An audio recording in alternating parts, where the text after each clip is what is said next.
আমাৰ অতি মৰমৰ হিয়াৰ আমঠু প্ৰিয় শিল্পী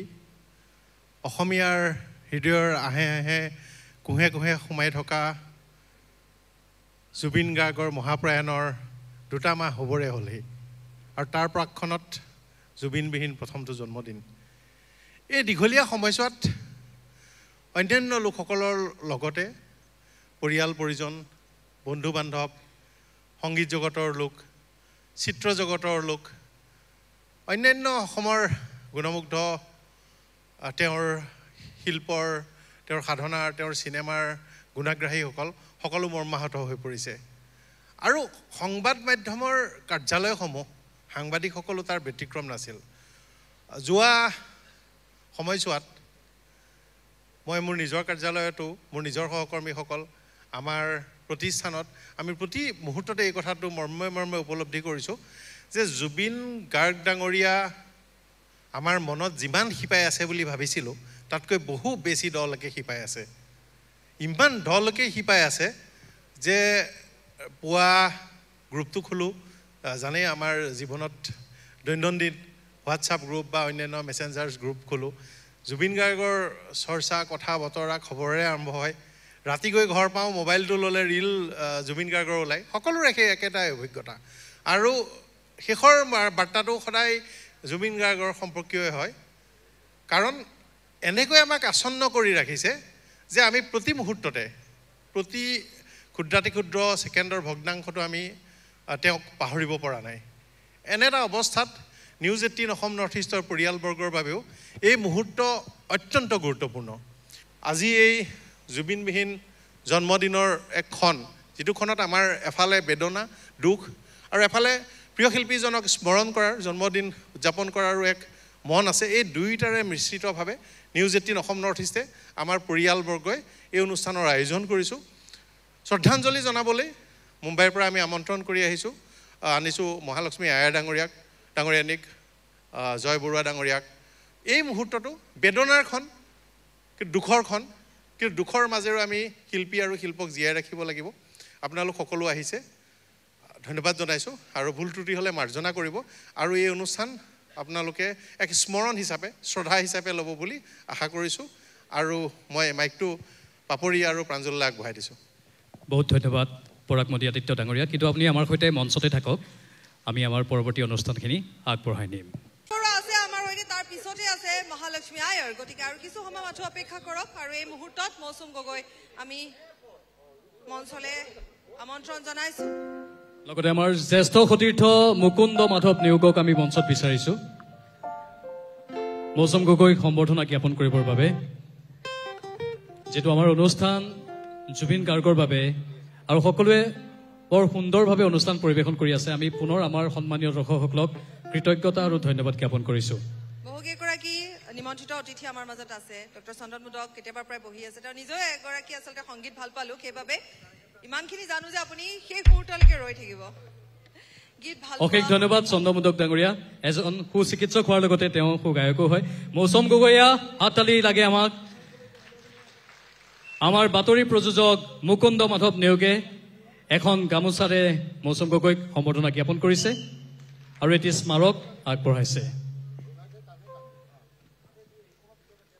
বহুত ধন্যবাদ মৌচুম গগৈ মঞ্চ আপোনালৈ আগবঢ়াইছোঁ ধন্যবাদ মুকুন্দ ধন্যবাদ মৌচুম গগৈ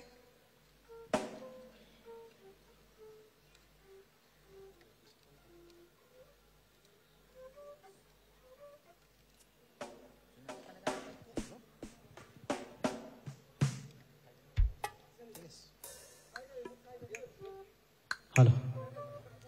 নিউজ 18ৰ আজিৰ এই সুৰৰ সোপানে সোপানে অনুষ্ঠানটিত উপস্থিত শ্ৰদ্ধাৰ সমূহ ৰাইজলৈ মোৰ নমস্কাৰ আৰু সেৱা জনাইছোঁ দাদা আমাৰ মাজত নাই বুলি মই আজিও ভাবিব পৰা নাই আৰু মই কেতিয়াও নাভাবোঁ কাৰণ দাদা মোৰ ভগৱান মোৰ সংগীতৰ প্ৰেৰণা মোৰ সৃষ্টি মই গাঁৱলীয়া ল'ৰা এটা কেনেকৈ তেওঁক বিচাৰি বিচাৰি এই অৱস্থা পালোহি বা মোৰ নিজৰ এটা পৰিচয় হ'ল সেইটো বৰ্ণালী বাহঁতি জানে আৰু বিশেষকৈ জুবিন দাই যেতিয়াই মোক লগ পায় নতুন মানুহ এজন দেখে কৈ দেচোন মৌচম তই কেনেকৈ আহিছিলি মোক বিচাৰি সেই গোটেই জাৰ্ণিটো সদায় বুকুত থাকিব আৰু সদায় তেওঁ একেটা কথাকে সদায় শুনি ভাল পাইছিল তো তেওঁ নাই বুলি মই কেতিয়াও নাভাবোঁ আৰু আজি হাত ভৰি চব কঁপিছে তেওঁ ফটোবিলাক দেখি নথকাৰ ট্ৰিবিউটটো দেখি তো এটা হাত চাপৰি লাগে জয় বৰুৱাৰ বাবে আমাৰ সতীৰ্থ জয়ন্তই আদৰি আনিব জয় বৰুৱাক আৰু জয় বৰুৱাৰ কথা যদি আমি ক'বলৈ যাওঁ জয় বৰুৱা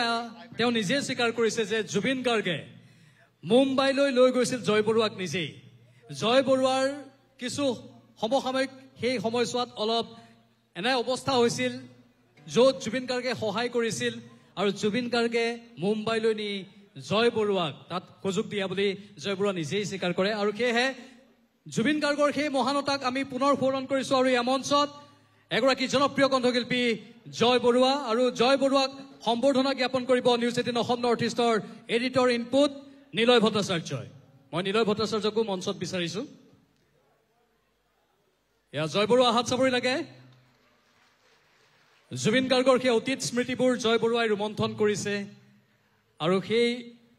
জুবিন গাৰ্গে বিশেষভাৱে উৎসাহ যোগোৱা জয় বৰুৱা আমাৰ মাজত মই আমাৰ এডিটৰ ইনপুট নিলয় ভট্টাচাৰ্যক এখনি গামোচা এখন চেলেং এটি স্মাৰক আৰু এটি ফুলৰ তোৰাৰে জয় বৰুৱাক সম্বৰ্ধনা জ্ঞাপন কৰিবলৈ অনুৰোধ জনাইছো এখন চেলেং আগবঢ়াইছে জয় বৰুৱালৈ এটি ফুলৰ তোৰা আৰু এটি স্মাৰক বহুত ধন্যবাদ আৰু মঞ্চ জয় বৰুৱা আপোনালৈ আমি আগবঢ়াইছো জুবিনৰ গান কেতিয়াবাৰ আমি কলেজত গাইছিলোঁ নিজৰ মাজত আৰু লাষ্ট ইয়াৰ আমাৰ লগত জুবিন যেতিয়া ফেষ্টিভেলত আহিছিলে আমাৰ ষ্টেজলৈ আহিছিলে যোৰহাটত তেতিয়া গোৱা হ'ল একেলগে আৰু মোৰ সংগীতৰ যাত্ৰা জুবিনৰ লগতে আৰম্ভ মানে বম্বেলৈ মাতিছিলে মই বিচাৰিছিলোঁ যাবলৈ আৰু মোৰ he is responsible for my music কিন্তু আজি যে এনেকৈ জুবিনৰ গান গাব লাগিব আহিব লাগিব মানে এইটো আমি কৰিছোঁ চেলিব্ৰেট কিন্তু at the cost of somebody who was so' amazing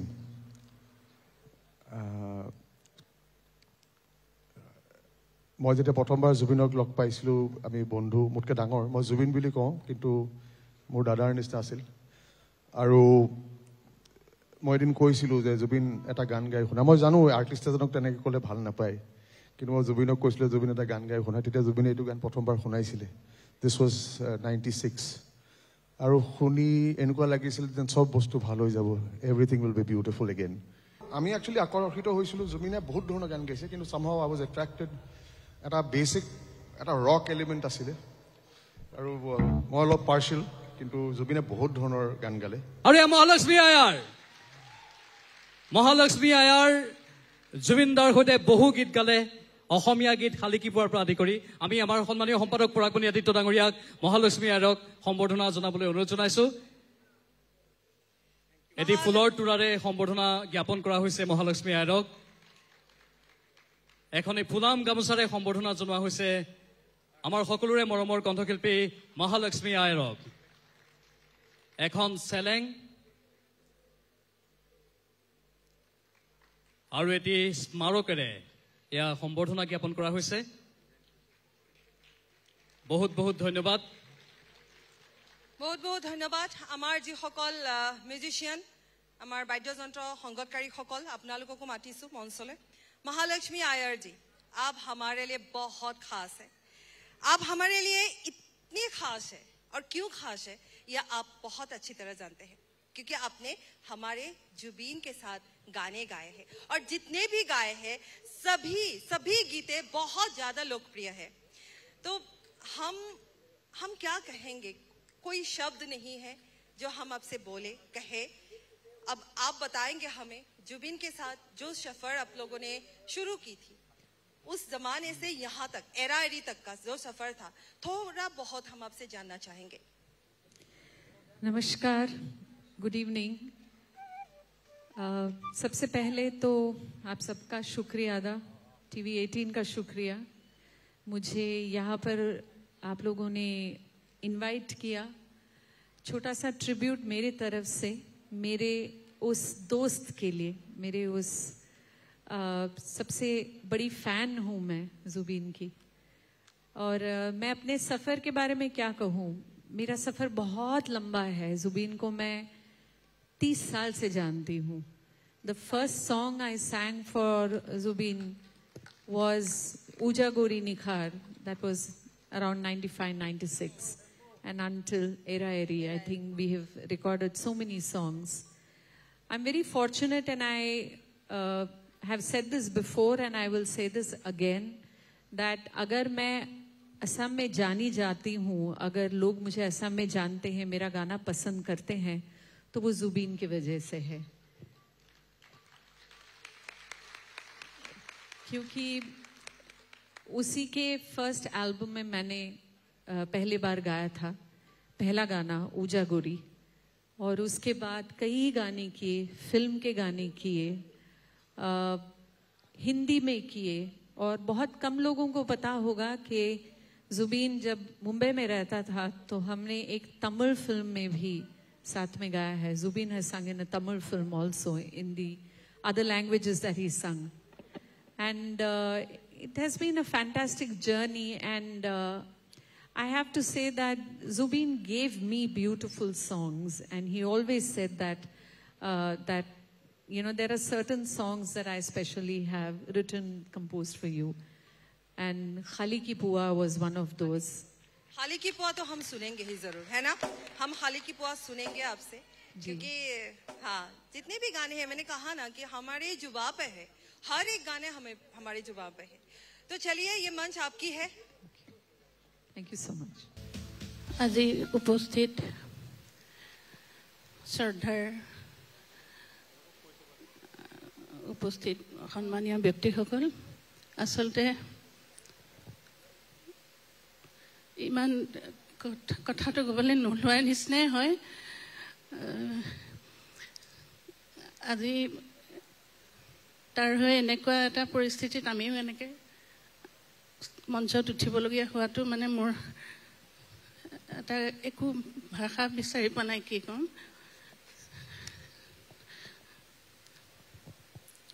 আমাৰ হিয়াৰা মুথু মৰমৰ জুবিন, আমাৰ মনততো গল্ডি, সদায় গল্ডি বুলিয়ে মাতিছিলোঁ। ঘৰুৱা মই ভণ্টি, তাৰ মোৰ মামাৰ ল'ৰাহে, মই পেহীয়েকৰ ছোৱালী। ইমান বেছি আমাৰ ঘৰুৱা সম্পৰ্ক আছিলে, আমি জুবিন বুলি ভাবিবই নোৱাৰোঁ, গল্ডি বুলিয়ে কওঁ। এয়া আমাৰ মাজত শব্দযন্ত্ৰী সংগীত পৰিচালক দিগন্ত শৰ্মা ডাঙৰীয়া, হাত চাপৰি বিচাৰিছোঁ আমি সকলোৰে পৰা, ধন্যবাদ। আৰু এইবাৰ আমি চিনাকি কৰাই দিব বিচাৰিছোঁ সেইসকল বিশেষ শিল্পী যিসকলে জুবিন গাৰ্গৰ সৈতে অহৰহ সংগীতানুষ্ঠানসমূহত সংগীত সংগত কৰি আছিল। কীবৰ্ডত আছে দীপকেশ বৰগোহাঁই, ড্ৰামত আছে হীৰেণ জালা। আমি সকলোকে আমাৰ কাষলৈ আহিবলৈ অনুৰোধ জনাইছোঁ। আটাইকেইগৰাকী বাদ্যযন্ত্ৰী শিল্পী, আপোনালোক যদি অকণমান আগলৈ আহে। পাৰ্কাছনত আছে নৱ চুতীয়া, লিড গীটাৰত আছে নৈবেদ্য হাজৰিকা, লিড গীটাৰত আছে আন এজন আপোনালোকে সদায় দেখিয়ে থাকে প্ৰিয়াংকু বৰদলৈ, বেছ গীটাৰত আছে ঋষভ ভূঞা, আৰু বাঁহীত অঞ্জন মেধি। সুদীৰ্ঘকাল এইসকল বিশেষ ব্যক্তিয়ে জুবিন গাৰ্গৰ প্ৰতিটো অনুষ্ঠানক জীপাল কৰি ৰাখিছিল, আৰু সেইসকল ব্যক্তি আজি আমাৰ মাজত। আমাৰ আন এক সৌভাগ্য এয়া। আমি চমু এটি সম্বৰ্ধনা অনুষ্ঠান ৰাখিছোঁ এইখিনিতে। আমি অনুৰোধ জনাইছোঁ আমাৰ সহযোগীসকলক, আমি সম্বৰ্ধনা জ্ঞাপন কৰিম এখনি গামোচা আৰু এটি মমেণ্টৰ জৰিয়তে। সম্পাদক পৰাগমণি আদিত্য ডাঙৰীয়াক অনুৰোধ জনাইছোঁ হীৰেণ জালাক এখনি গামোচাৰে সম্বৰ্ধনা জনাবলৈ হাত চাপৰি বিচাৰিছোঁ আমি পুনৰবাৰ হীৰেণ দাস ডাঙৰীয়া, আৰু এটি মমেণ্টো আগবঢ়াইছোঁ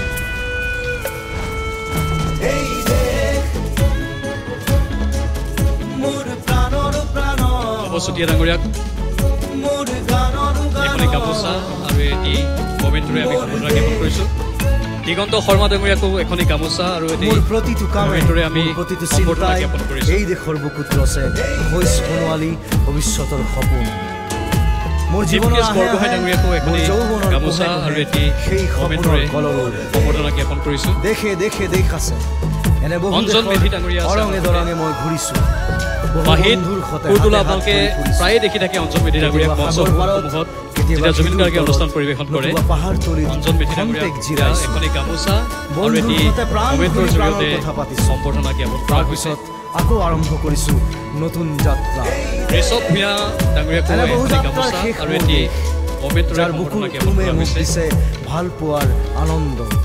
যৌৱনৰ প্ৰিয়াংকু বৰদলৈ জীৱনৰ তেখেতকো এখনি গামোচা এই দেশৰ প্ৰতিটো পুৱাই মোলৈ লুকাই আনে ঐশ্বৰ্যৰ বিপুল সম্ভাৰ নৈবেদ্য হাজৰিকাই বৈ আনে আন এগৰাকী বিশেষ ব্যক্তি নৈবেদ্য হাজৰিকাকো এখনি গামোচাৰে সম্বৰ্ধনা আমি জ্ঞাপন কৰিছোঁ আৰু লগতে এটি মোৰ দেশৰ বাবে মই জীয়াই আছোঁ এই দেশৰ বাবে মই জীয়াই থাকিবলৈ মৰণ পণ কৰিছোঁ ৰণুৱা বনোৱা হালোৱা সকলোৰে মাজত ঐক্য হৈ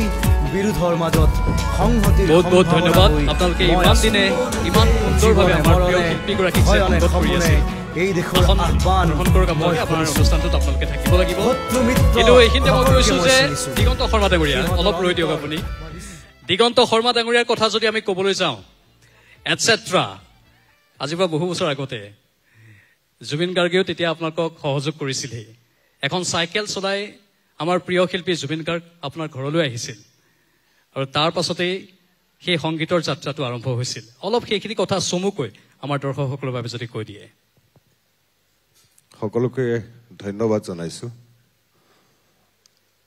গল্ডিৰ মানে জুবিন বুলি ক'বলৈ আচলতে গল্ডি গল্ডি বুলি কওঁ গীতটো কৈছে আমাৰ খুব ঘৰুৱা কি ক'ম আচলতে সি নোহোৱাটো বৰ ডাঙৰ কথা হৈছে আচলতে আমাৰ জীৱনৰ পৰা নাইকিয়া হৈ যোৱা নিচিনা লাগিলে কিবা এটা অংগ নোহোৱা নিচিনা লাগিছে আচলতে আজি তেওঁৰ গানখিনি আমি কৰিবলৈ লৈছোঁ ইমান এটা ধুনীয়া প্ৰচেষ্টা লৈছে ইয়াত তথাপিও আহি কিন্তু কিবা এটা নাই ভাৱ এটা হৈয়ে আছে শূন্য এটা বৰ ডাঙৰ শূন্য এটা হৈ গ'ল আমাৰ জীৱনত আৰু মোৰ সেই দিনৰ পৰা যাত্ৰাটো তেওঁতো আগৰ পৰাই বহুত প্ৰেক্টিচ বা তেনেকুৱা ধৰণৰ কথাবিলাক হৈয়ে আছিলে তথাপিও মোৰ ঘৰত মই যোৰহাটত থকাৰ সময়খিনিত মোৰ ঘৰলৈ গৈ আমি একেলগে বহি বহুতবিলাক গানৰ চৰ্চা আমি বিভিন্ন ধৰণৰ কিতাপৰ চৰ্চা বিভিন্ন ধৰণৰ সংস্কৃতিৰ বিষয়ে আমি আলোচনা কৰিছিলোঁ ছবিবিলাক আমি কেতিয়াবা চাওঁ মই চালে তাক কওঁ সি চালে মোক কয় যে আমি এনেকুৱা ছবি এখন চালোঁ চ' বিভিন্ন ধৰণৰ আলোচনাৰ মাজেৰে আচলতে সকলোৱে পালে জুবিন গাৰ্গক আমি তেওঁৰ নিজৰ কৃতিত্বটো বৰ ডাঙৰ কথা আচলতে তেওঁ এজন বহল হৃদয় মানুহ সকলোৱে জানে তেওঁক নতুনকৈ আৰু ক'বলৈ একোৱেই নাই আচলতে আমি আন এক বিশেষ বিষয় আপোনালোকক ক'ব বিচাৰিছোঁ এজন বিশেষ ব্যক্তি যিগৰাকী ব্যক্তিয়ে জুবিন গাৰ্গক একেবাৰে প্ৰথম অৱস্থাত পাইছিল জুবিন গাৰ্গে সেই ব্যক্তিগৰাকীৰ কাষত গৈছিল বাদ্যযন্ত্ৰ বজাবলৈ আৰু তাৰ পাছত সেই গোটেই যাত্ৰাটোৰ কথা তেখেতে নিজেই ক'ব জিতুল সোণোৱাল ডাঙৰীয়া আমাৰ মাজত আছে মই স্বাগতম জনাইছোঁ আদৰি আনিব নিউজ 18 অসম নৰ্থ ইষ্টৰ সম্পাদক পৰাগমণি আদিত্য ডাঙৰীয়াই এয়া আমাৰ মাজত জিতুল সোণোৱাল নামেই যাৰ পৰিচয় নতুনকৈ কোৱাৰ কোনো প্ৰয়োজন নাই তেখেত আজি আমাৰ মাজত আহিছে জিতুল দা মই মাইকটো আপোনালৈ আগবঢ়াই দিম আৰু প্ৰথমতে সম্বৰ্ধনা জনাব পৰাগমণি আদিত্যই সম্বৰ্ধনা জনাব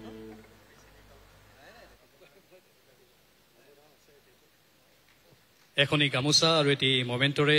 এয়া জিতুল সোণোৱাল ডাঙৰীয়াক সম্বৰ্ধনা জ্ঞাপন কৰিছে নিউজ 18 অসম নৰ্থ ইষ্টৰ সম্পাদক পৰাগমণি আদিত্য ডাঙৰীয়াই আৰু আমি সঁচাকৈয়ে জুবিন গাৰ্গক জিতুল সোণোৱাল দাৰ জৰিয়তে যেন চিনি পালোঁ জিতুল দা আজি এই মহান ব্যক্তিত্ব আমাৰ মাজত নাই কেৱল কায়িকভাৱেহে তেখেত নাই আমাৰ মাজত চিৰ প্ৰবাহমান গতিত থাকিবই কি ক'ব বিচাৰিব আপুনি প্ৰথমতে নমস্কাৰ জনাইছোঁ সকলোকে আৰু নিউজ 18 নৰ্থ ইষ্টৰ পৰিয়ালবৰ্গৰ সকলো সদস্যক ধন্যবাদ জনাইছোঁ। তেওঁলোকে এটা সুন্দৰ অনুষ্ঠানৰ আয়োজন কৰিছে।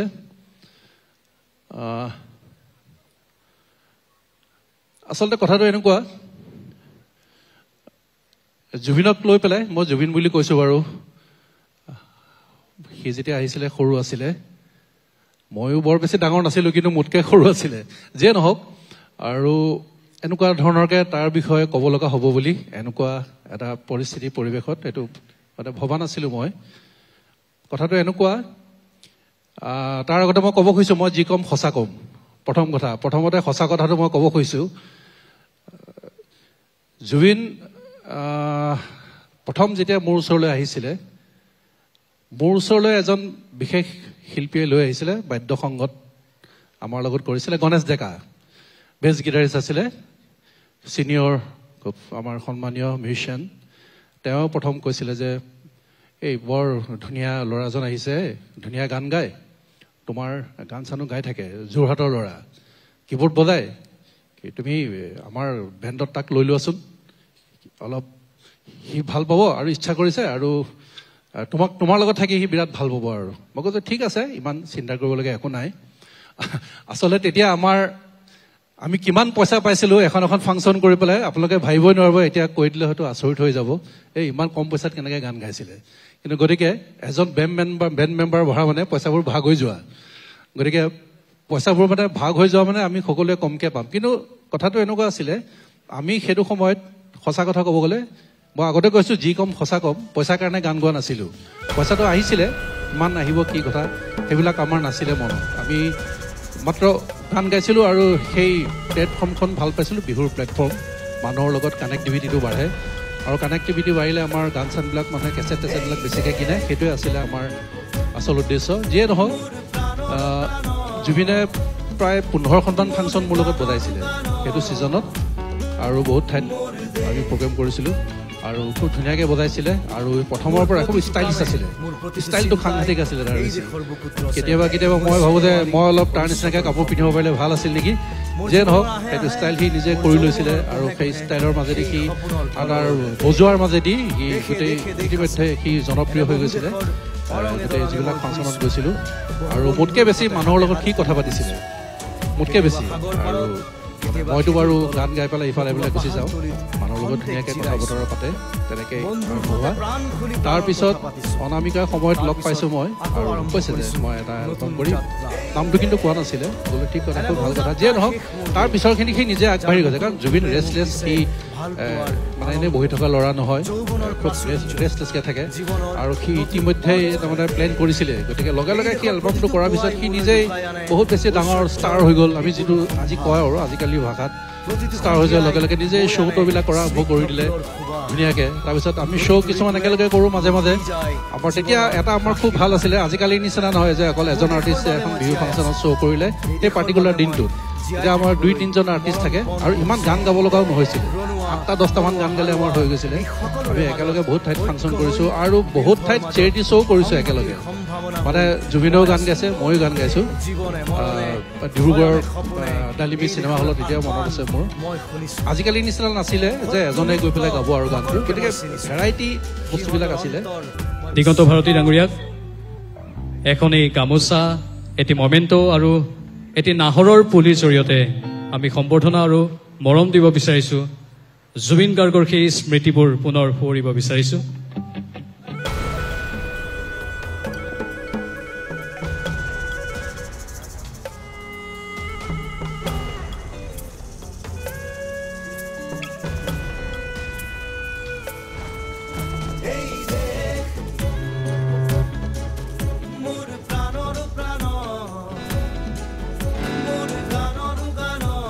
বহুত ধন্যবাদ। আমাৰ সৈতে বিশিষ্ট সাহিত্যিক অনুৰাধা শৰ্মা পূজাৰী বাইদেউ আছে। অনুৰাধা শৰ্মা পূজাৰী বাইদেউক আমি মঞ্চত বিচাৰিছোঁ। আমাৰ সতীৰ্থ প্ৰিয়ংকা ভৰদ্বাজক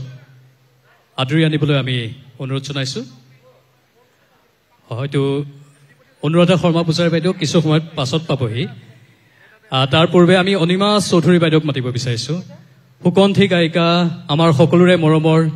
অনিমা চৌধুৰী বাইদেউ প্ৰিয়ংকা ভৰদ্বাজক অনুৰোধ জনাইছোঁ অনিমা চৌধুৰী বাইদেউক মঞ্চলৈ আগবঢ়াই আনিবলৈ আমাৰ অগ্ৰজ আমি সৰুৰে পৰাই যাৰ গীত শুনি ডাঙৰ হৈছোঁ অনিমা বাইদেউ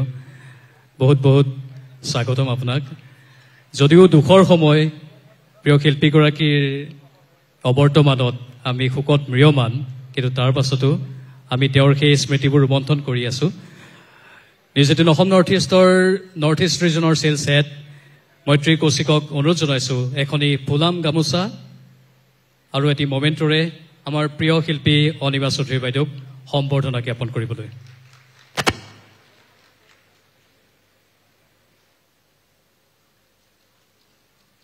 আৰু লগতে এটি নাহৰৰ পুলি আমি আগবঢ়াইছোঁ অনিমা বাইদেউলৈ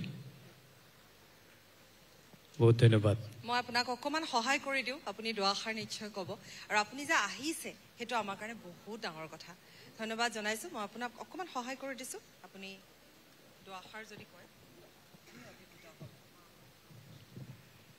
নমস্কাৰ নিউজ 18ৰ সকলো কৰ্মকৰ্তাক ধন্যবাদ জনাইছোঁ আমাৰ মৰমৰ জুবিনৰ সুঁৱৰি শ্ৰদ্ধাঞ্জলি অনুষ্ঠান পাতিছে আৰু তাত মোক আমন্ত্ৰণ জনাইছে জুবিন আমাৰ বৰ মৰমৰ আছিল বুলি ক'বলৈ বৰ দুখ লাগি যায়গৈ জুবিন আমাৰ মাজত আছে যেনেই লাগি যায় এতিয়া যেন প্ৰত্যেকজন অসমীয়াৰ ঘৰৰ এজন সদস্য যেন আমি হেৰুৱালোঁ তেনেকুৱা অনুভৱে হৈ আছে জুবিন যেন ঘূৰি আহিব তেনেকুৱা অনুভৱো হৈ আছে আৰু এতিয়া ময়েই নহয় চাগে অসমৰ প্ৰতি ঘৰতে ৰাতিপুৱাই সামাজিক মাধ্যম খুলি পেলাই ফোনটো খুলি পেলাই জুবিনৰ যি গীত জুবিনৰ যি কথা জীৱনৰ যিবিলাক ভিডিঅ' আছিলে সেই ভিডিঅ'বিলাক চাই সেই ৰাতিপুৱাৰ পৰা ৰাতি হৈ যায়গৈ একো কাম বন কৰিবৰ মন নাযায় যে জুবিনকে চাই থাকিম যে জুবিন আছেই এনেকুৱা এটা অনুভৱ হয় সেই জুবিনক আমি অকালতে হেৰুৱালোঁ কেনেকৈ হেৰুৱালোঁ সেই কথাটো খুব জানিবৰ মন যায় কাৰণ আমাৰ কাৰোৱে বিশ্বাস হোৱা নাই জুবিন আমাৰ অসমৰ সম্পদ আমাৰ এটুকুৰা হীৰা আৰু সেই হীৰাক আমি যে অকালতে হেৰুৱালোঁ জুবিনৰ বহুত কাম আছিলে বহুখিনি কাম কৰিলে কিন্তু বহু কাম আছিলে অসমক দিবলৈ অকল গীতেই নহয় মানৱতাৰ যি আদৰ্শ আছিলে প্ৰকৃতিপ্ৰেমী যি জুবিন সকলোখিনি কামেই জুবিনৰ ৰৈ গ'ল বহু কৰিবলৈ বাকী থাকি গ'ল কিন্তু আমিয়ে দুৰ্ভগীয়া অসমৰ ৰাইজে আমি দুৰ্ভগীয়া যে জুবিনক আমি সযতনে ৰাখিব নোৱাৰিলোঁ আমাৰ সম্পদক আমি সযতনে ৰাখিব নোৱাৰিলোঁ আমাক মাজবাটতে এৰি গৈ অসম আকাশ যেন অন্ধকাৰ কৰি তুলিলে মই কিন্তু আজি আপোনালোকৰ মাজত প্ৰথম জুবিনক মই কেনেকৈ লগ পাইছিলোঁ সেই কথাষাৰ লগ পোৱা নহয় কেনেকৈ দেখিছিলোঁ সেই কথাষাৰ মই নিশ্চয় ক'ব লাগিব কাৰণ জুবিনৰ লগত খুব সৌহাৰ্দ্যপূৰ্ণ বা খুব ঘনিষ্ঠ সম্পৰ্ক গঢ়ি তোলাৰ সুবিধা মোৰ হোৱা নাছিলে কিন্তু মাজে সময়ে বিভিন্ন ঠাইত লগ পাওঁ কিন্তু প্ৰথম লগ পাইছিলোঁ 1992 চনত লগ পোৱা নহয় ঠিক দেখিছিলোঁ গুৱাহাটী বিশ্ববিদ্যালয়ৰ যুৱ মহোৎসৱ হৈছিলে অসমৰ বিভিন্ন কলেজৰ পৰা বিভিন্ন বেষ্ট ছিংগাৰবিলাকে আহে সাধাৰণতে বিভিন্ন প্ৰতিযোগীয়ে তাত ভাগ লৈছিলে আৰু সেইবাৰ 1992 চনত মই তেতিয়া ছয়গাঁও মহাবিদ্যালয়ত কাম কৰি আছোঁ মোক তেওঁলোকে যুৱ মহোৎসৱৰ বিচাৰক হিচাপে মাতিছিলে কিন্তু তেওঁলোকে বিচাৰক হিচাপে মাতোঁতে মোক কোৱা নাছিলে যে ইংৰাজী গানৰো মই বিচাৰক হ'ব লাগিব মই ৰাতিপুৱা 10 বজাৰ পৰাই বিচাৰক হিচাপে চব অসমীয়া যিবিলাক আছে আৰু জ্যোতি সংগীত বিষ্ণুৰাভা গীত অসমীয়া আধুনিক গীত পাৰ্বতী প্ৰসাদৰ গীত লোকগীত বিভিন্ন অনুষ্ঠান ইভিন কোৰাছবিলাকো তাৰো মই বিচাৰক হ'লোঁ আৰু মোৰ লগত আছিলে প্ৰয়াত ৰিদীপ দত্ত আৰু এগৰাকী আছিলে তেখেতৰ নামটো মোৰ এতিয়া মনত পৰা নাই আমি তিনিজন জাজ আছিলোঁ তাৰপিছত ৰাতি এইদৰে বিচাৰ কৰি 9 বাজি গ'ল কাৰণ বহু কলেজে তাত জইন কৰিছিলে আৰু যোনে যোনে গাবলৈ লৈছে প্ৰত্যেকে সুন্দৰ গায় তাৰপিছত 9 বজাত তেওঁলোকে ছাত্ৰ সন্থাৰ ল'ৰা আহিলে আহি পেলাই মোক ক'লে যে বাইদেউ আপুনি ইংৰাজী গানৰো বিচাৰক হ'ব লাগে মই ক'লোঁ মইতো ইংৰাজী গান গোৱা নাই মই আকৌ ইংৰাজী গানৰ কিয় বিচাৰক হ'ম কৈছে নহয় বাইদেউ আপুনিতো গানৰে মানুহ আপুনি বিচাৰক হ'ব লাগিব আৰু 2জন আছে আৰু 3জন বিচাৰক যিহেতু লাগে আপুনি আহক মই গ'লোঁ তেওঁলোকৰ অনুৰোধত গৈ পেলাই আমি কলেজবিলাক তো বিভিন্ন কলেজ আহি আছে, তাত প্ৰতিযোগী আহি আছে। এবাৰ তেওঁলোকে ঘোষণা কৰিলে B Barua college. B Barua college বুলি কওঁতে ল'ৰা এজন আহিলে, ইমান ধুনীয়া, ইমান মৰম লগা, চুলি দীঘল, গীটাৰ লৈ আহিছে, কাণত কাণফুলি আহিছে। মই ল'ৰাজনক দেখি এনেকৈ আমি বিচাৰকবিলাকে ভাবোঁৱে যে ল'ৰাজনৰ মানে কোনজন প্ৰতিযোগী আহোঁতে এই গাবলৈ ইচ্ছা আছেনে নাই, এনেকুৱা এটা ভাৱ এটা আহি যায়গৈ। মই যেতিয়া ল'ৰাজন সোমাইছে, খুব ধুনীয়া, খুব মৰম লাগে আৰু মই ভাবিছোঁ ল'ৰাজনৰ চাগে গাবলৈ ইচ্ছা নাই, কলেজৰ পৰা জোৰ কৰি পঠিয়াইছে নেকি, মই তেনেকৈ ভাবিছোঁ। তাৰপিছত ল'ৰাজনে যেতিয়া আৰম্ভ কৰিলে গীটাৰটো লৈ পেলাই, ইমান সুন্দৰ মাত, গা শিয়ৰি গৈছে, মানে ইমান সুন্দৰকৈ গাইছে। বাকী যিবিলাক মানে য'ত হৈছিলে প্ৰতিযোগিতাটো, তাৰ বাহিৰত ল'ৰা ছোৱালীবিলাক ঘূৰি আছিল বেলেগৰ কলেজৰ, চববিলাক আহি পেলাই তাত ভিৰ কৰিলেহি, ইমান সুন্দৰ গাইছে। তেতিয়া তেওঁৰ যেতিয়া গোৱা হৈ জুবিন ভিতৰলৈ গুচি গ'লগৈ। মই তেতিয়া আমি বিচাৰকবিলাকে যেতিয়া নম্বৰ দিওঁ, নম্বৰ দিলে ভাল গায়ক যিজন থাকে, এটা 1 নম্বৰ 2 নম্বৰৰ মাজত ডিফাৰেঞ্চ হয় কিছুমান, কেতিয়াবা প্ৰাপ্য যিজন হ'ব লাগে আৰু সেইজনে মানে স্থান নাপায় প্ৰতিযোগিতাত। মই সেইকাৰণে বি বৰুৱা কলেজ, জুবিন বুলি নামটো মনত নাই মোৰ, বি বৰুৱা কলেজৰ ল'ৰাজনক মই বহুত নম্বৰ দিলোঁ, যাতে মোৰ লগৰ কেইজনে যদি অকণমান ইফাল সিফাল কম হ'লেও হ'ব, কিন্তু এই ল'ৰাজনে কিন্তু ভৱিষ্যতে বেলেগ ধৰণৰ গায়ক হ'ব যদিহে গান গাই থাকে। তাৰপিছত গ'ল, মই বাহিৰলৈ ওলাই আহিলোঁ। আমাৰ কলেজৰ পৰাও তেতিয়া ছয়গাঁও কলেজৰ পৰাই জইন কৰিছিলে, ইংৰাজী গানত নহয়, বেলেগ প্ৰতিযোগিতাত। তাৰ যিজন মিউজিক ছেক্ৰেটাৰী আছিল আৰু যিজন কালচাৰেল ছেক্ৰেটাৰী আছিল, তেওঁলোকক মই ক'লোঁ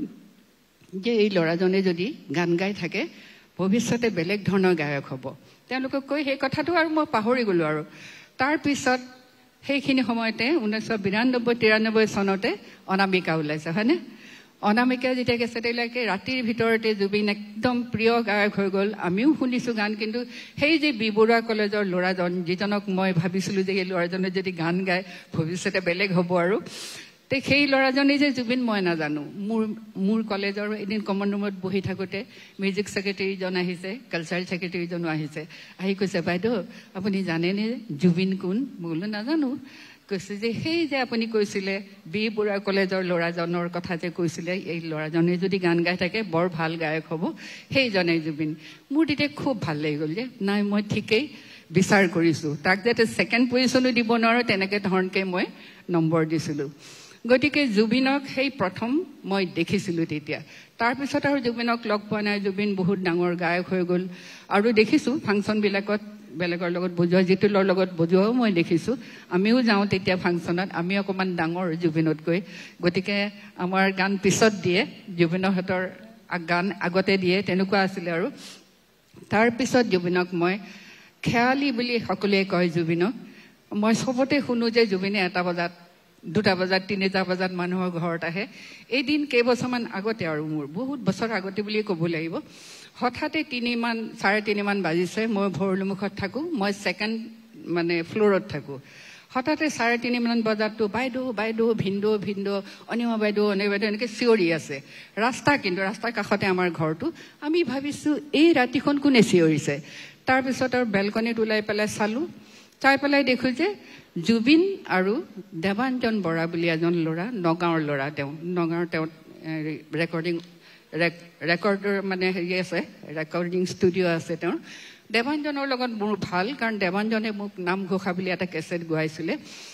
আৰু সেই দেৱাঞ্জনে মাজে মাজে গুৱাহাটীলৈ আহি জুবিনক ভক্তিমূলক গীত বা তেনেকুৱা ধৰণৰ গীত তেওঁ প্ৰডাকশ্যন আৰু তেনেকৈ গোৱায়। সেইদিনাখনো তেওঁ আহিছিলে, জুবিনক গান গোৱাইছে, গোৱাই ৰাতি 3টা বাজি গৈছে। কিবা কথা চাগে কৈছিলে, অনিমা বাইদেউ নামঘোষা গাইছিলে বা তেনেকৈ কৈছিলে চাগে।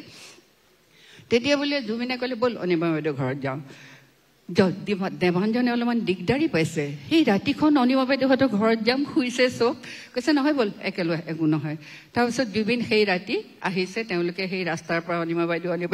চিঞৰিছে, ভিন্দৌ বুলি চিঞৰিছে। তাৰপিছত তেওঁ নামি গ'ল,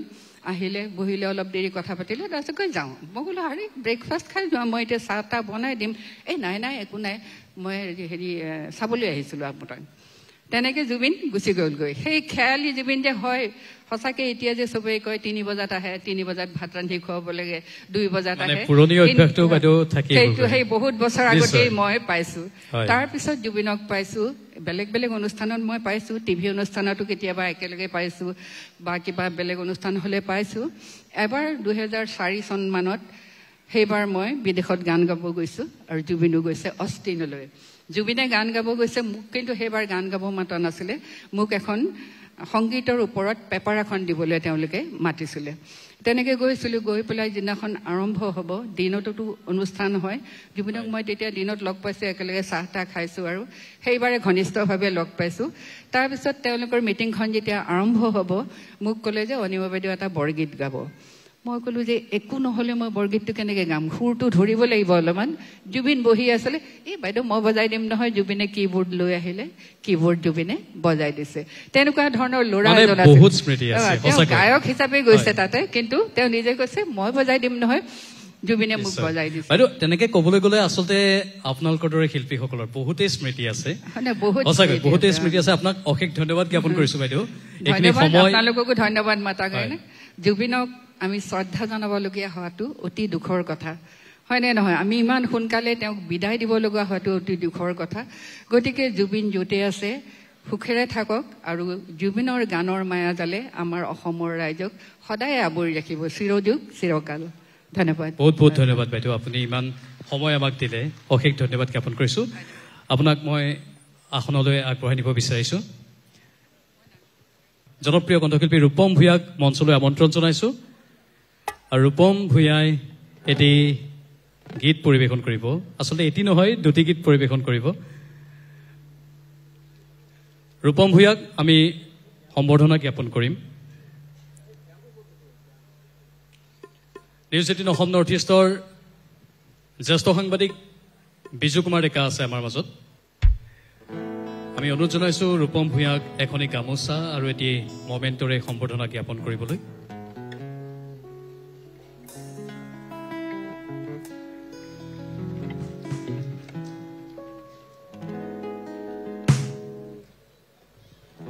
ধন্যবাদ বিজু আন এগৰাকী বিশেষ ব্যক্তি যিগৰাকী ব্যক্তিয়ে বৰ সুন্দৰ স্মৃতি লগত ৰাখিছে আমাৰ প্ৰিয় জুবিন গাৰ্গৰ সৈতে অনুপম শইকীয়া মই অনুপম শইকীয়া ডাঙৰীয়াক মঞ্চলৈ মাতিছো অপৰাজিতা মহন্তক আগবঢ়াই আনিবলৈ অনুৰোধ জনাইছো অনুপম শইকীয়াক আমি অনুপম শইকীয়াক এটি ফুলৰ তোৰা নাহৰৰ পুলি গামোচা আৰু মমেণ্টৰে সম্বৰ্ধনা জ্ঞাপন কৰিব বিচাৰিছো আমাৰ নিউজ 18 অসম নৰ্থ ইষ্ট ৰিজনৰ চেলছেট মৈত্ৰী কৌশিকক আমি বিচাৰিছো অনুৰোধ জনাইছো অনুপম শইকীয়াক সম্বৰ্ধনা জ্ঞাপন কৰিবলৈ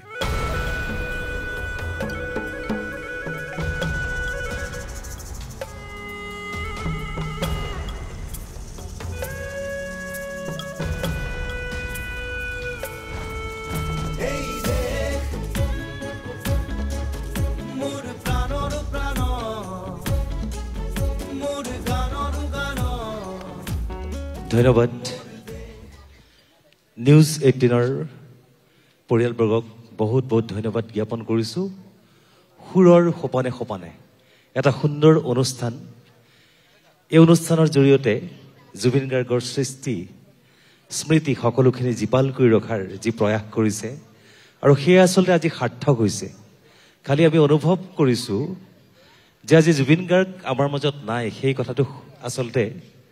বা তেওঁক আমি স্মৰণ কৰিবলগীয়া হৈছে সেই কথাটো ভাবিলেই আচলতে আমাৰ বুকুখন বৰ বেছিকৈ বিষায় গতিকে এইখিনি মুহূৰ্তত কি ক'ম আমাৰ এটা বন্ধুত্বপূৰ্ণ সময় আমি অতিবাহিত কৰিছোঁ জুবিন গাৰ্গ বুলি ক'লে জুবিন গাৰ্গ মোৰ এজন জ্যেষ্ঠ ভাতৃ আৰু মোৰ এজন বন্ধু একেলগে আমি সাংস্কৃতিক কৰ্মী আৰু আমি একেখন থালত ভাত খাওঁ একেখন বিচনাত কেতিয়াবা শুওঁ আৰু আমি একেটা মাইক্ৰফোনত গীত গাই সুদীৰ্ঘ 33টা বছৰ অতিক্ৰম কৰিলোঁ গতিকে আজি এজন যুঁজাৰুক হেৰুৱাইছোঁ যি মানৱ যুঁজাৰু প্ৰকৃতি যুঁজাৰু আৰু সংস্কৃতিৰ যুঁজাৰু তেখেতক আধা বাটতে হেৰুৱাই আচলতে আমি সঁচাকৈয়ে ভাগি পৰিছোঁ দতবৃক্ষৰ যি ছত্ৰ ছায়া সেইখিনি আমাৰ মাজত যেন এতিয়া নাই তেনেকুৱা অনুভৱ হৈছে। যি কি নহওক তাৰ মাজতে নৱপ্ৰজন্মই জুবিন গাৰ্গক সদায় সুন্দৰভাৱে অমৰ কৰি ৰাখিবলৈ হ'লে নৱপ্ৰজন্মৰ সেইখিনি লাগিব। কাৰণ তেওঁ কৈছিলে শেষ কেতিয়াও শেষ নহয়, শেষৰ পাছত আৰম্ভণি হয়। গতিকে নৱপ্ৰজন্মই জুবিন গাৰ্গৰ যি আচলতে ধৃষ্টতা, যি আচলতে তেখেতৰ সৃষ্টিৰাজি, সেইসকল জীয়াই ৰখাৰ লগতে জুবিন গাৰ্গৰ যি অভাৱ, সেই অভাৱটো পূৰ্ণ কৰাৰ কাৰণে, পূৰ্ণ আচলতে কোনেও কেতিয়াও কাকো কৰিব নোৱাৰে, কিন্তু যিখিনি আমাক প্ৰয়োজন আছে সৃষ্টিশীলতাৰ, সেইখিনি যাতে নৱপ্ৰজন্মই আগবাঢ়ি আহক। নিজকে মই জুবিন গাৰ্গ হ'ব বিচাৰোঁ, সেই পদক্ষেপ যাতে সকলোৱে হাতত লওক। গতিকে মই সেইখিনি কামনা কৰিছোঁ। সাংস্কৃতিক পথাৰখন সদায় জীপাল হৈ থাকিব লাগিব। মানুহে মানুহৰ কাৰণে কাম কৰিব লাগিব, প্ৰকৃতিৰ কাৰণে কাম কৰিব লাগিব, সমন্বয় অটুট ৰাখিব লাগিব, সংস্কৃতি অটুট ৰাখিব লাগিব। গতিকে জুবিন গাৰ্গৰ আত্মাৰ চিৰশান্তি কামনা কৰিছোঁ এতিয়াও, আৰু জাষ্টিছ ফৰ জুবিন গাৰ্গ সেইটো যাতে থাকক। গতিকে মোৰ মানে সশ্ৰদ্ধ প্ৰণাম জুবিন গাৰ্গৰ সেই আত্মালৈ, আৰু লগতে ধন্যবাদ জ্ঞাপন কৰিছোঁ আপোনালোকৰ এই সুন্দৰ অনুষ্ঠানটিক। ধন্যবাদ, বহুত ধন্যবাদ। আমি বৰ্ণালী নাথক অনুৰোধ জনাইছোঁ অনুপম দাক আসনলৈ আগবঢ়াই নিবলৈ। আমি সাজন নায়ক ডাঙৰীয়াকো এখনি গামোচা আৰু এটি নাহৰৰ পুলিৰে মৰম আৰু সন্মান দিব বিচাৰিছোঁ। আমাৰ প্ৰযোজক মৃদুল ভূঞা ডাঙৰীয়া আছে, মৃদুল ভূঞা ডাঙৰীয়াক আমি মঞ্চলৈ আমন্ত্ৰণ জনাইছোঁ। যিহেতু আজি আমাৰ গীতে মাতে এটা অনুষ্ঠান, প্ৰিয় শিল্পীগৰাকীৰ সৃষ্টিৰাজিবোৰ আমি এনেধৰণেই জীপাল কৰি ৰাখিব লাগিব। এয়া মাত্ৰ এটা ক্ষুদ্ৰ প্ৰচেষ্টা আমাৰ। এনেধৰণৰ প্ৰচেষ্টা আগন্তুক দিনত বহুত হ'ব, গোটেই অসমজুৰি হ'ব, আৰু এই প্ৰচেষ্টাবোৰ আমি চলাই থাকিব লাগিব।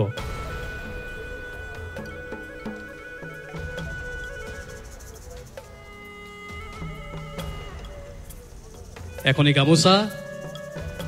এটি মমেণ্টো আৰু এটি নাহৰৰ পুলিৰে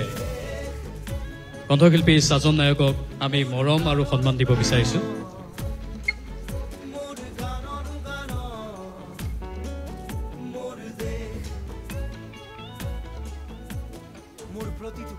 এই নাহৰৰ পুলি গোটেই অসমজুৰি এতিয়া ৰোপণ কৰা হ'ব। ইতিমধ্যে আজিৰ দিনটোত আমি এই প্ৰয়াস কৰিছোঁ, আগন্তুক দিনতো এনেধৰণৰ প্ৰয়াস আমি কৰি থাকিম।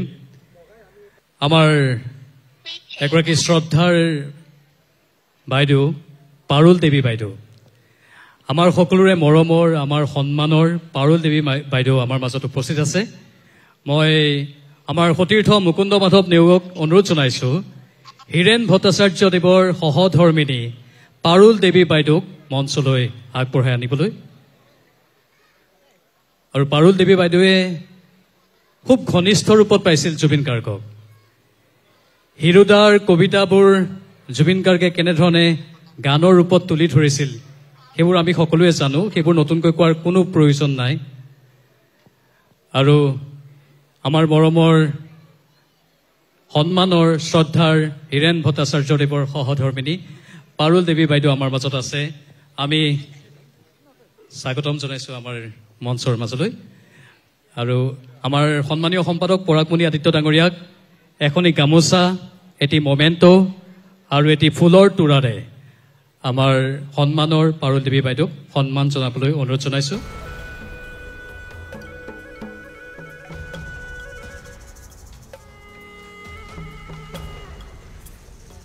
এখন চেলেং,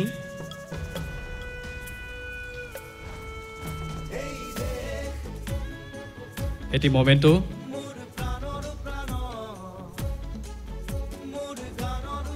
আৰু এটি ফুলৰ তোৰা।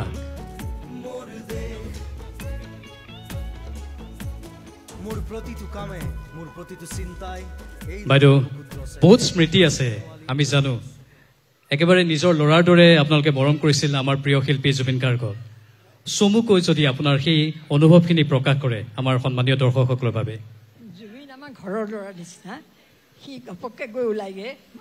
মোৰ ঘৰ হৈছে উষা কৰ্টৰ ওচৰত, মানে জুৰুড কমাৰ্চ কলেজৰ ওচৰত। সি উষা কৰ্টত অলপ দিন আছিলে, বহুত দিনে আছিলে, কিমান দিন আছে মই নাজানো। তেতিয়া ঘপককৈ গৈ ওলাইগৈ, দুপৰীয়া ওলাই ভাত খাবলৈ আমি লওঁ তেতিয়া পাইগৈ ভাত খাবা নেকি বোলে খাম মই ভাত দিওঁ ভাত খাই একেবাৰে নিজৰ ঘৰৰ ল'ৰা নিচাকৈ থাকে আৰু যেতিয়া তেতিয়া চাহ টুবকে নাখায় অন্য ৰুটি চুটি বনাই আচাৰ এখতে এখেতে আচাৰ বনাই তাৰ এখতে খাই বৰ তৃপ্তি পায় তাৰ খাগলিত এটা ঘৰ আছিলে তাত জলফাই গছ আছে সি কৈছিলে যে বৌ মই জলফাই অলপ পঠিয়াই দিম আপুনি আচাৰ বনাব মই আচাৰ নবনাওঁ দাদাৰেহে আচাৰ বনায় খালি মই ঠিক কৰি দিওঁ ঠিক আছে বোলে মই পঠিয়াই দিম পিছত তাত দিয়া নহ'ল আৰু আজিলৈকে পাহৰিলে আচলতে পাহৰি যায় তাৰপিছত এই একে লাষ্টত এতিয়া যেতিয়া এই ৰৈ ৰৈ বিনালে আমাৰ এটা ফ্লেটৰ ওপৰত সি শ্বুটিং কৰিছিলে চাদৰ ওপৰত একদম লাষ্টত আৰু ৰৈ ৰৈ বিনালেখন সি তাৰ পৰাই ফোন কৰিছে নে ক'ৰ পৰা কৰিছে বৌ ঘৰত আছেনে মই বোলো আছোঁ মই গৈ আছোঁ আজিলৈকে নাহিলে যে নাহিলা গ'লগৈ আৰু মই যে ভাবিব নোৱাৰোঁ তাৰ সেই কথাটোৰ কাৰণে মোৰ বৰ দুখ লাগি যায় আৰু বহুত তেনেকুৱাবিলাক তাৰ হেৰি আছে কথা থাকে মোৰ মুখখন দেখিলে তাৰ দুখ লাগি যায় কি কাৰণে মই নাজানো আমাৰ ঘৰলৈ আহিলে মুখখন দেখিলে মোৰ দুখ লাগে এদিন এওঁক লৈ পেলাই ক'ৰবাত শ্বুটিঙৰ কাৰণে লৈ গৈছিলে এওঁক মই ক'লোঁ ভাল ঠাণ্ডা দিন ডিচেম্বৰ মাহ এওঁ খুব কাহ হৈ থাকে মই ক'লোঁ যে জুবিন দাদাক তেনেকৈ নিব নোৱাৰি এই চাইড এখন মই দি দিম ৰ'বা লৈ যাবা বোলে এই চাইডত নালাগে বোলে মোৰ তাত কম্বল আছে মই কম্বল দি ৰাখিম ভালকৈ আৰু এখেতে কৈছে নালাগে লেপখনকে দি দিয়াচোন বাৰু লেপখন দিলেই হ'ল এই যে কৈছিলে মই ইমান বেয়া লাগে কিছুমান কথা আৰু জুবিনৰ নিচিনাকৈ এওঁ অলপ কিছুমান জুবিনৰ নিচিনা লাগে মোৰ কথা চথাবিলাক ঠিক তেনেকৈ থাকে অনবৰত কোনো হেৰি নাই কোনো কথাতে মানে খং ৰাগো নকৰে হেৰি নকৰে যাওঁ বোলে গুচি যায় এনেকুৱা আৰু মানে সেই জুবিনে লগ ধৰাৰ লগে লগে মই বিয়ালৈ যাব ওলাইছিলোঁ বিয়ালৈ কাপোৰ পিন্ধি থকাতে থাকিলে আৰু জুবিনে তাক লৈ গুচি গ'লগৈ মই কাপোৰ সৰাই পেলালোঁ পিছত গৈ পেলাই এই এনেকুৱা কিছুমান বহুত কিবা কিবি আছে আৰু বহুত আৰু ৰাতিও আহি ওলাইহি কেতিয়াবা এই বহুত কথা তাৰ মানে এইখিনিত আৰু তাৰ বদনাম এতিয়া মই নেগাওঁ আৰু ভাল সি একদম ঢুকাব দিনাখন বম্বেত মোৰ ছোৱালীক কৈ থৈ গৈছে যে দাদা কিবা হ'লে হৃদয়ৰ কিবা হ'লে মোক কবি আৰু তাৰপিছত আৰু যেতিয়া ঢুকালে তেতিয়া গম পাইছে সি পিছদিনাখন ফ্লাইটত আহিছে আমি আহিব বুলি সি নিজে ফোন কৰিলে তাৰপিছত ৰাখি থৈছোঁ পিছদিনাখন সি অহাৰ পিছত সি শ্মশানত চাঙি ধৰি লৈ গৈছে আৰু একেবাৰে খুব দুখ লাগি গ'ল তাৰ যেতিয়া আৰু পিছত লাষ্টত সি শ্মশানৰ পৰা আহি ঘৰলৈ আহিছিলে লগত আৰু কোনোবা কেইটামান আহিছে সি তেতিয়া খাই বৈ আহিছে মই কৈছোঁ যে তুমি এইবিলাক কেলৈ খোৱা দাদাৰে খুব বেয়া পায় সি ক'ব নোৱাৰে বোলে আজি মই বৰ দুখত খাইছোঁ বৌ এনেকৈ ক'লে মই বোলো আজিৰ পৰা নাখাবা কিন্তু এই তাকে মই আৰু কৈছিলোঁ আৰু তাক আৰু অন্য একো ক'ব নোৱাৰা নাছিলোঁ সেয়া বহুত কিবা কিবি এইবিলাক কথা থাকে আছে বহুত আমি বুজি পাইছোঁ বাইদেউ আমি অনুভৱ কৰিছোঁ আপোনাৰ মনত কেনেকুৱা এক কথাই ক্ৰিয়া কৰি আছে আপোনাক অশেষ ধন্যবাদ বাইদেউ আপুনি ইমান বহুমূলীয়া সময় আমাক দিলে আমি পুনৰ আপোনাৰ প্ৰতি সন্মান আৰু মৰম আগবঢ়াই মুকুন্দ বান্ধৱ দিয়ক আগবঢ়াই দিয়ক বাইদেউক আসনলৈ পাৰুল দেৱীৰ বাবে এটা হাত চাপৰি বিচাৰিছোঁ আমি আপোনালোকৰ পৰা নিজৰ সন্তানৰ দৰে লালন পালন কৰিছিল জুবিন গাৰ্গক এইবাৰ আমি আন এগৰাকী জনপ্ৰিয় কণ্ঠশিল্পী বৰ্ণালী কলিতাক আমন্ত্ৰণ জনাব বিচাৰিছোঁ পুনৰ আমি জুবিন গাৰ্গৰ সেই সুমধুৰ গীতবোৰ শুনিম বৰ্ণালী কলিতাই বহু বিহু গীতত জুবিন গাৰ্গৰ সৈতে সংগত কৰিছিল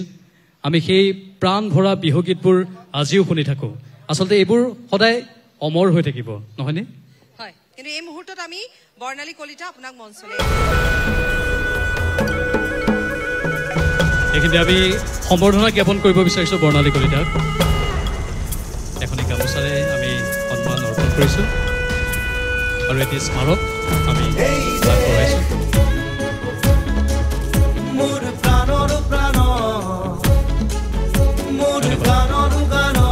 বৰ্ণালী কলিতা এতিয়া মঞ্চ নমস্কাৰ উপস্থিত সমূহ ৰাইজলৈ আন্তৰিক শ্ৰদ্ধা জ্ঞাপন কৰিছোঁ আৰু নিউজ 18ৰ এই অনুষ্ঠানটিত মোক নিমন্ত্ৰণ কৰাৰ বাবে সকলোলৈকে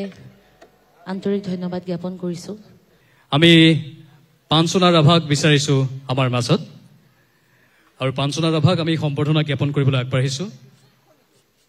আমাৰ সৈতে উপস্থিত থকা নিউজ 18ৰ যিসকল সতীৰ্থ তেওঁলোকক আমি মঞ্চলৈ আমন্ত্ৰণ জনাইছোঁ পাঞ্চনা ৰাভাক সম্বৰ্ধনা জ্ঞাপন কৰিবলৈ মৃদুল ভূঞা তপন তালুকদাৰো আছে আমাৰ মাজত তপন তালুকদাৰক আমি মঞ্চলৈ মাতিছোঁ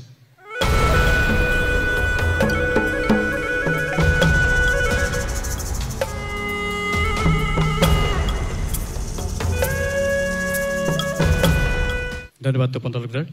পাঞ্চনা দালাই মান্দাৰেনা দালাই শিমলু গছৰ ডাল আৰু মদাৰ গছৰ ডালত পৰি থকা কপৌ চৰাই হালে চোৱা কেনেদৰে দুগদুগুৰ কৈ কান্দিছে তুমি পুনৰ মানৱ জনম লবা শিশুন জুবিনদালৈও মোৰ হে একে আহ্বান আপুনি পৃথিৱীলৈ পুনৰ মানৱ হৈ জনম লৈ আহক আমাৰ মাজলৈকে ভাস্বতী ভাৰতীক সম্বৰ্ধনা জনাবৰ বাবে আমি মঞ্চলৈ আমন্ত্ৰণ কৰিম আমাৰ সতীৰ্থ জয়ন্ত মাধৱ গোস্বামীক